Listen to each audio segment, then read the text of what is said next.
So today we're going to do a cardio and arm circuit. I love this combination because you can get your heart rate up doing your cardio, then you can bring it down a little bit and kill some arms. All right, let's get started. We're going to start with some skipping. If you don't have a rope, feel free to just modify this by doing little hops on the ground like that. 10, 20, 30, 40, undone shoelace, 50, 60, 70, 80, 90.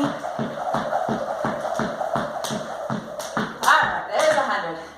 Let's go down to some mountain climbers. And moving into mountain climbers on the ground. Let's hit 40 right here.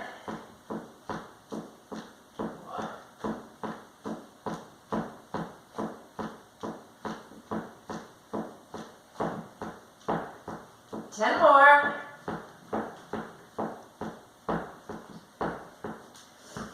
That's it, good.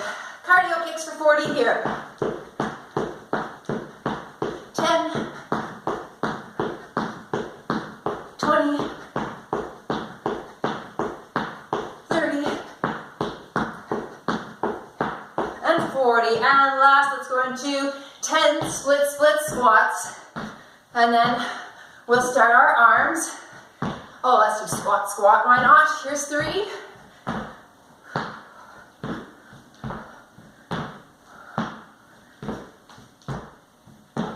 Halfway.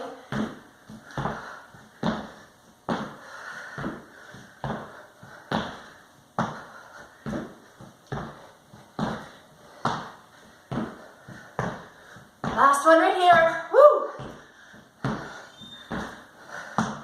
All right, let's hit some arms. So I got 8-pound weights here. We're going to start with that palms at bicep curl right to an overhead press. Right there. We've got 15 coming right here.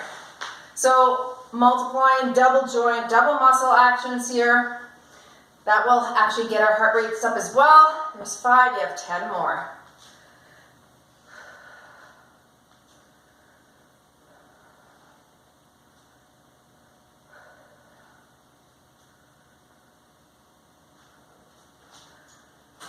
Last 5, nice neutral shoulder press so that you don't have to turn your palms all the way around. 3 more here.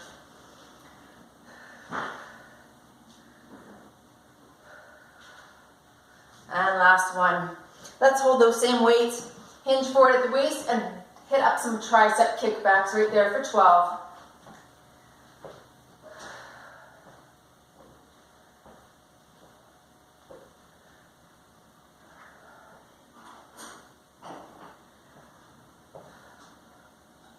Last 2, press, and there we go. Okay, finishing off with the shoulder before more cardio. We're a front and lateral raise combination here. For 20.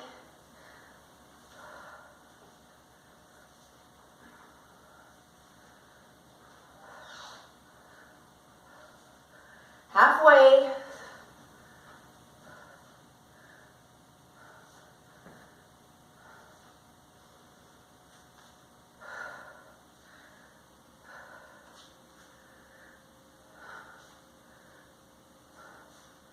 Last one right here. Whew, that's hard. Okay, back to our cardio, to our skips. Another 100 right here.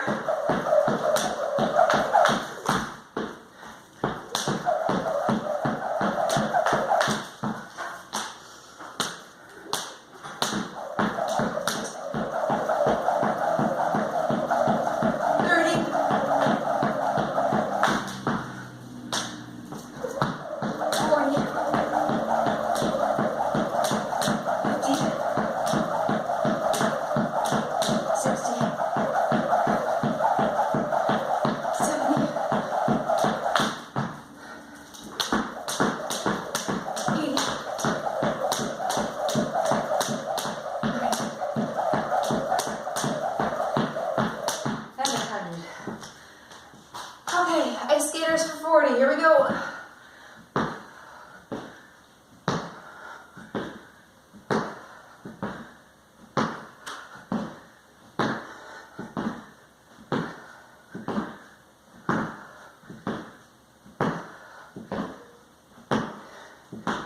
Halfway.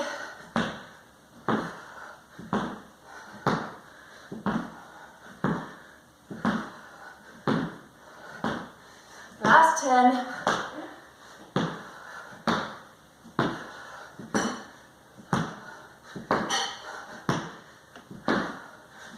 Okay, finishing off with 12 frog squats, touch the ground.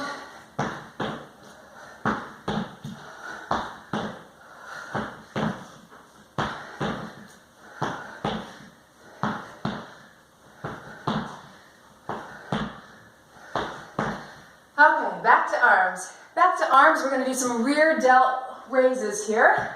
So find a couch or a chair, or you're on top of your bench, hinge forward at the waist, and your elbow comes out to 90 degrees at the side.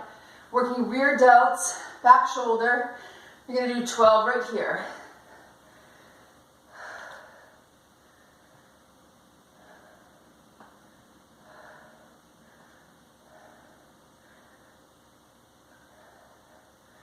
And switch.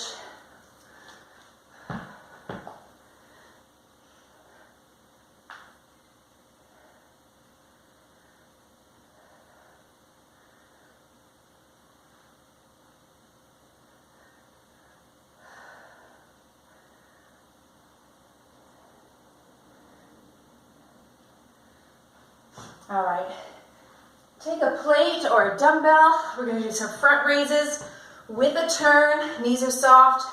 Come up, 1, 2, 3, and down for 12 here.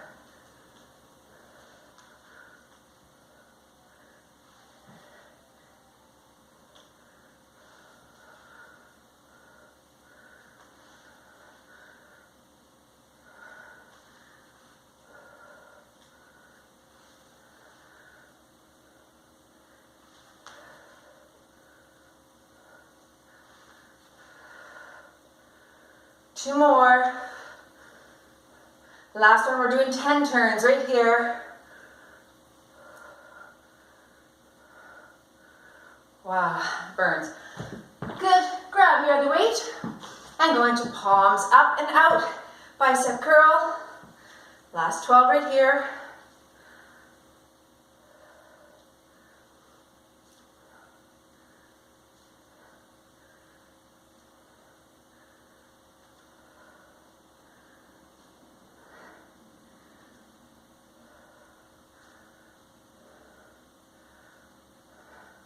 All right, grab your rope. Here we go.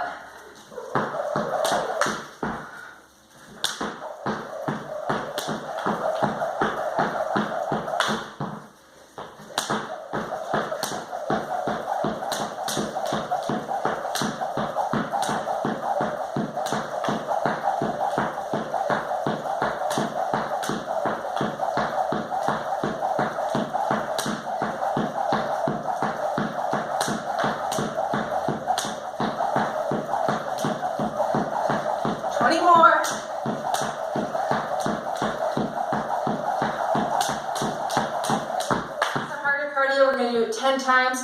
You're going to do a criss, cross, tuck, okay? You can modify this by just hitting some squats. That's fine here too. Here we go. 10, 9, 8, 7, 6,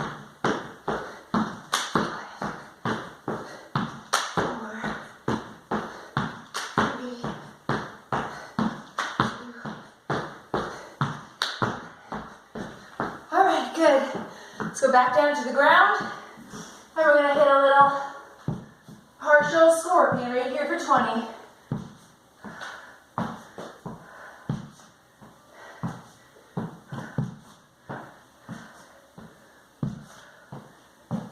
Ten more.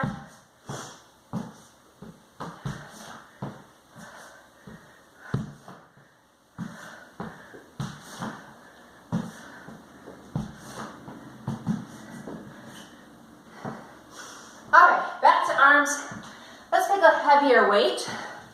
Hit some more shoulders. We're going to start with the upright row for 12.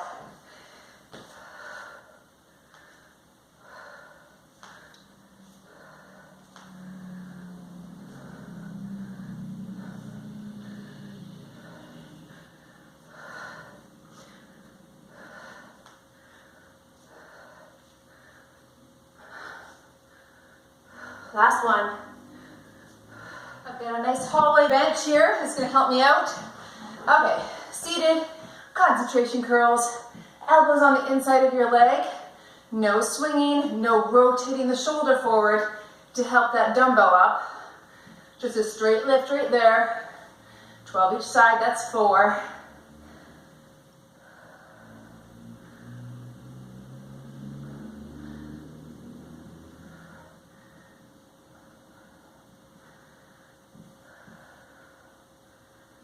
If you have a mirror, this is really good done in front of a mirror so you can see. Make sure your form is not using momentum to get that dumbbell up. Let's switch sides here.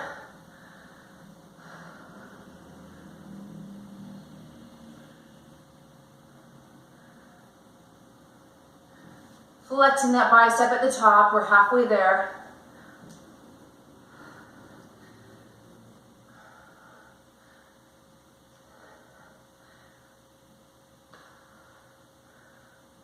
And there's 12. Okay, I'm going right into a skull crusher here. Up and over, elbows close to the ears, and press. You got 12 here.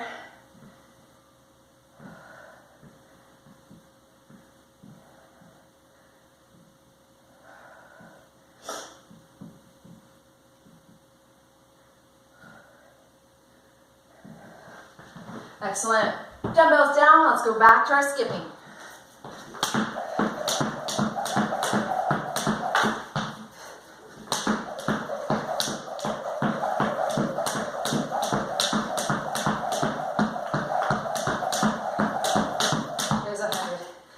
Okay, good. Back to our split squat. Squat. 10 here.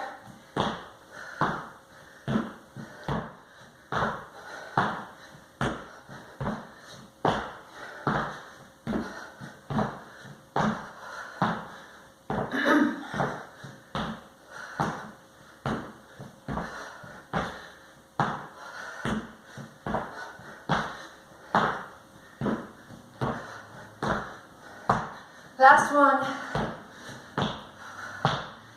If you want to do that without the jump, you can just reverse lunge, squat, squat. And finishing that cardio sequence with 10 star jumping jacks.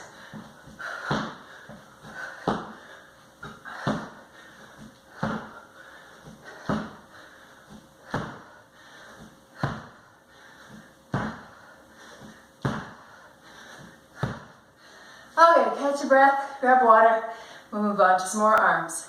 All right, we're gonna do a set of 21s, but typically we've done them with biceps. Today we're doing it with a shoulder press. So you're gonna go partial way up for 7, partial way down for 7, then full range of motion for 7, equaling 21. Here we go, pulse for 7, 5, 3, 2, 1, all the way to the top, halfway down.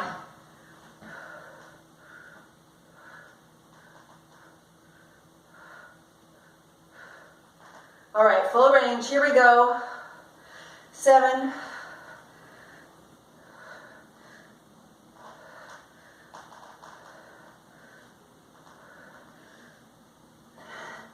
and 1. Wow, all right, that burns. Let's move into some rear delt flies. Hinging forward at the waist, butt out, chest out, rounded arms. Retract for 12 here.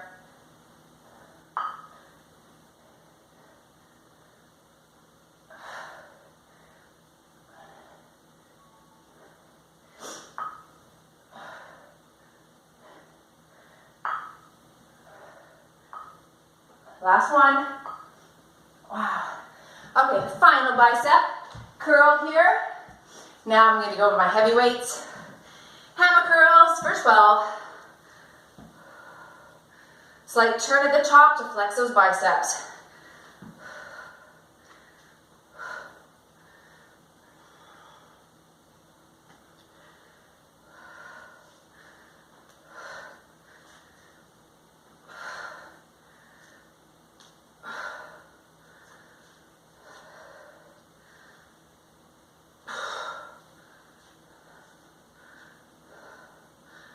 Good, let's finish off with a round of cardio. Last 100 skips. I wonder if I could get through 100 skips without messing up. What do you think? Let's try it. I doubt it. Let's go. All right. 10,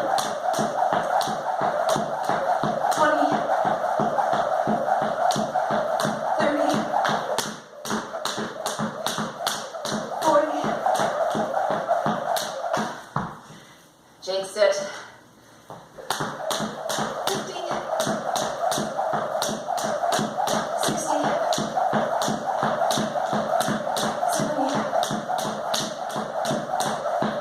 80, 90, and 100. Whew, it was hard. Okay, 10 partial burpees.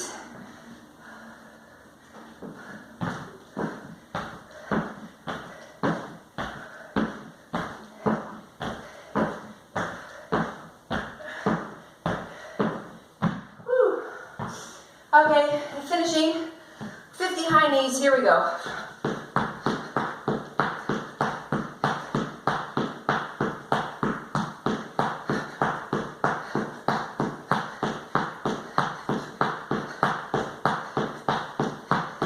Six, five, four, one.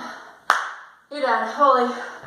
Okay, so that wasn't super long, but if you'd like to repeat it, that would be a great idea. That'd give you about a half hour, a little over half hour workout. I think you should do it. Okay, stay tuned. Our talk is about why and how we eat when we're not even hungry. Stay tuned. Why do we eat when we're not hungry? Have you ever done that? I know I've done that many times, and at times it's really confusing as to why I'm eating, because I'm not hungry, I'm not thirsty, I'm not any of those things, but I feel the need to eat, and today we're going to talk about why that is. So when we eat when we're not hungry, we certainly are feeling something. It may not be hunger pangs, but the journey is to actually go on and to begin to identify what it is that you are feeling. So I'll tell you a story of a client who told me this story a few months ago. She had gained weight over the last year, and as she walked into a room full of colleagues who hadn't seen her in about a year, she walked in and instantly felt self-conscious. She felt like she was being judged, that all the eyes were on her, and she felt very intimidated and very shamed. A lot of self-loathing went on in her mind, and as she left, she ended up pulling into a drugstore and stopping in and buying a tub of ice cream. Now, she wasn't hungry for the ice cream because it wasn't snack time. She had just had lunch, so it wasn't hunger that drove her to eating the treats. It was all of those other feelings and thoughts that she had about herself. Feeling not good enough, feeling less than, judged, shamed, whatever it was. And so I think a really good tip is to, when you begin to eat foods and you're not hungry, you need to ask yourself, what is the story I'm telling to myself? What am I feeling right now that is driving me to eat when I'm not hungry? I think the second thing that we do when we're not hungry often is that we have developed a pattern of eating when we're not hungry. So it could be boredom that drives you there. It could be just that, you have nothing to do. And so you're sitting in your house or you're sitting at your office, and habitually you just get up, you go to the fridge, make yourself some food, or open the pantry, or open your little drawer at work and grab food and eat it. So again, there's a place to identify, what am I feeling in this moment? Am I hungry? Am I bored? What's going on that I'm just being driven to the food and I just want to eat it and I don't even really care? So I think setting up different patterns of behavior is key in this one. If you're habitually coming home after work, going right to the pantry, and then sitting on the couch, then maybe that pattern of behavior needs to change. So instead of driving home, going to the pantry, sitting on the couch, maybe you need to drive home, go into your room, take a hot bath, and then begin to prepare dinner and make that your new pattern of behavior. Or maybe it's coming home, pouring yourself a big glass of water, going for a walk. Coming home, pouring yourself water, going for a walk. The more often that you can ingrain yourself into these new patterns of behavior, the less the old ones will seem appealing. And I think a third thing that happens when we eat when we're not hungry is that it really actually fuels something that we are craving. We crave the sweet taste in our mouth, or we crave, the energy that comes from sugary foods or salty, fatty foods. And so being aware that there is something in us that we are craving and that we are longing for is a good place to start with that. So for me, I crave chocolate because I love the sweet taste in my mouth. I like the taste of it. It makes me happy. It brings me joy. So I have to ask myself at times, why do I want to feel that happy taste, that good taste, that joyful taste in my mouth right now? Am I feeling something else that I need to be identifying and looking to fuel that with something else besides the sugar? Sugar is such a difficult one to get over, and because of its addictive properties, and of course science has showed us that it can be similar in our brain activity as cocaine, that it's a hard one to, knock off the list of things that we enjoy having. It's all around us. The accessibility is so great. And so part of that, I think, is finding good, healthy swaps that you can integrate into your routine, that you can sub out some of those really highly sugary things for things that, taste equally as good, but use things like dates or maple syrup or honey or bananas or those sorts of things to sweeten. But at the end of the day, if we're being driven to food because of something that we are feeling and not because of hunger, it's time to take a look at what it is that you're feeling and begin to deal with those realities instead. So is it boredom? Is it loneliness? Is it inadequacy? All of those things, that can be a journey that we go on and begin to look at. Because until that is fixed, until that is changed, and I can't tell you how many stories I've heard about people just kind of pushing those things, those feelings, those realities aside and going to food to just feel different and feel better. So if you're in a pattern of that, it can change. It really can. But the first thing to do is to begin to identify what you're going to food for if it's not for hunger. If it's for hunger, then we'll go to different things. We'll go to protein and healthy carbohydrates and healthy fats. We won't necessarily go to sugar or fat or salt, those things that give us that instant gratification, right? That instant sweet, that instant feeling. I'm relieved from my emotions or anxieties or whatever it is that I'm trying to medicate. So that's my encouragement to you today, is just to begin to identify why you're turning to food. What's the reason behind it? And begin to look at these three things. Number one, do you feel something that you haven't quite identified yet? If so, ask yourself this question. What's going on inside of me right now? Number two, are you in a poor pattern of behavior where you come home from work or come home from school and you move to the pantry and start eating foods that aren't healthy for you? If so, change that behavior, begin to integrate a new pattern of behavior, and it might be introducing some things that you haven't done before that you've always wanted to do. Be brave and step out of that difficult pattern and try something new and try something different. And number three, just ask yourself, is this food feeding something that I'm craving? And if so, what's the craving? What am I longing for? What do I want? And can I attain that through a different measure other than food? All right, I want you to go move daily in your nutrition. Take some steps forward. Take one step forward, but move daily.